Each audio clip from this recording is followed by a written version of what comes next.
સુરતના સીમાડા નાકામાં સાડીના કારખાનામાં આગ લાગવાની ઘટના બનતા નાસભાગ મચી હતી।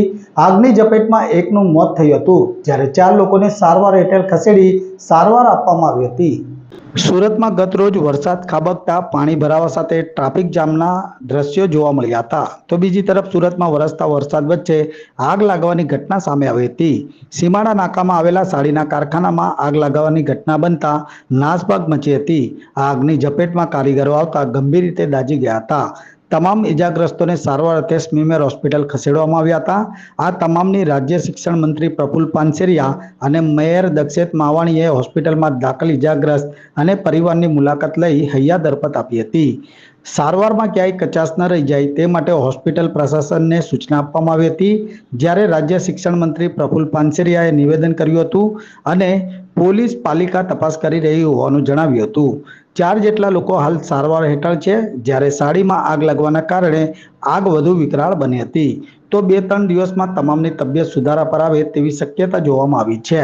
જ્યારે આગની ઘટનામાં એકનું મોત થયાનું સામે આવ્યું હતું અને અનલીગલ પતરાનો શેડ દૂર કરવાના આદેશ આપવામાં આવ્યા હતા, તો કેમિકલ ભરેલા ડ્રમના લીધે આગ વધુ વિકરાળ થતા ફાયર વિભાગને આગ કાબુ કરવામાં ભારે જહેમત ઉઠાવવી પડી હતી। वो हम काम कर रहे थे वहाँ पे, वो सेट पता नहीं कोई क्या कर रहा था, अचानक से आग लग गई। कितने लोग जल गए हैं? 8-10 हो गए। अभी कौन सा हॉस्पिटल ले गए उनको?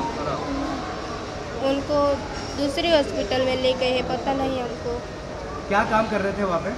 वहाँ पे वो साड़ी के डायमंड पे केमिकल क्या चिपका रहे थे।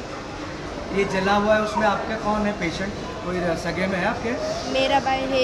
भाई आपका क्या नाम है उनका? दिशांत। अच्छा, वो भी जल गया है। उसका हाथ में लगा है थोड़ा। कहाँ रहते हैं आप लोग? हम शीतल यहाँ सीमाड़ा नाके पे। घटना बनी अभी? તા સેટ કાંઈ કામ કરતા હતા, પછી અચાનક આગ લાગી ગઈ ને પછી તે બધા પડી ગઈ। તું અંદર જ હતો? હા, તો કેવી રીતે બહાર નીકળ્યો હતો? હું બારીમાંથી કૂદી ગઈ।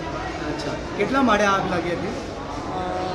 ચોથા માળે, તો તું ચોથા માળેથી કૂદી ગયો હતો? ત્રીજા માળેથી, કેટલા માળેથી કૂદી ગયો હતો તું? ત્રીજા માળેથી।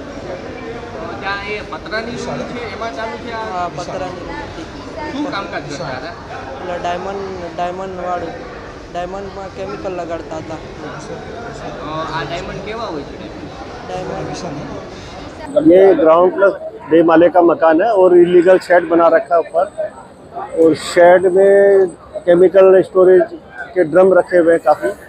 और कॉल मिलने के बाद फायर ब्रिगेड आया इधर, तो काफ़ी स्मोक था और अंदर से 4-5 लोग बाहर निकाले, वो माइनर इंजरी है और अभी एक फेटल है, डेड बॉडी मिली है। सर कितने लोग को गंभीर ईजा हुई है? गंभीर ईजा नहीं है, 4-5 लोगों को माइनर है और माइनर बर्न है और एक डेड बॉडी मिली है सर। को लेकर सर किस तरह कार्यवाही की जाएगी? किस तरह कार्यवाही की जाएगी गैरकायदेसर ढंग पर? वो जो भी अथॉरिटी है उनको इन्फॉर्म करेंगे और जो भी कार्रवाई कर सकते हैं वो कड़ी से कड़ी कार्रवाई करेंगे। વાલમનગરની અંદર ગૃહ ઉદ્યોગ તરીકે જે સાડીના રેણ વગેરેની કામગીરી આખા વિસ્તારમાં ઘરઘરાવ અને દુકાનમાં કે માળ ઉપર કામગીરી આ અનેક લોકો કરી રહ્યા છે। એમાંના સવારમાં કોઈ શોર્ટ સર્કિટ વગેરેમાંથી આગ લાગે, હજી એનું કારણ અને તપાસ શરૂ છે, પરંતુ 6 લોકો દાઝા છે। એમને અમે સ્મીમેર હોસ્પિટલમાં મેયરશ્રીને અમે પહોંચી ગયા છીએ।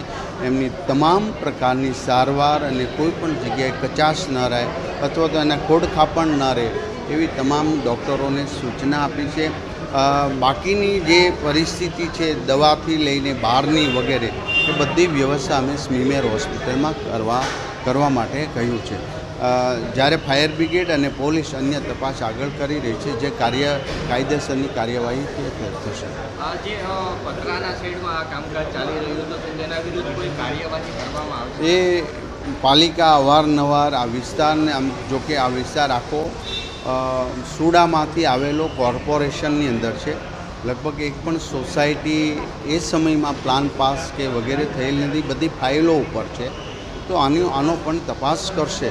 જે આ તો કોર્પોરેશન બન્યા પહેલાં કોર્પોરેશનમાં માં ભળા પહેલાંની આ બધી સોસાયટીઓ બની ચૂકેલી ખૂબ જૂના સોસાયટીઓ છે. આ સોસાયટીની અંદર પણ કોર્પોરેશન જે તપાસ કરી કામગીરી કરી રહી છે એ ચોક્કસ પ્રકારે નિયમ પ્રમાણે કરશે.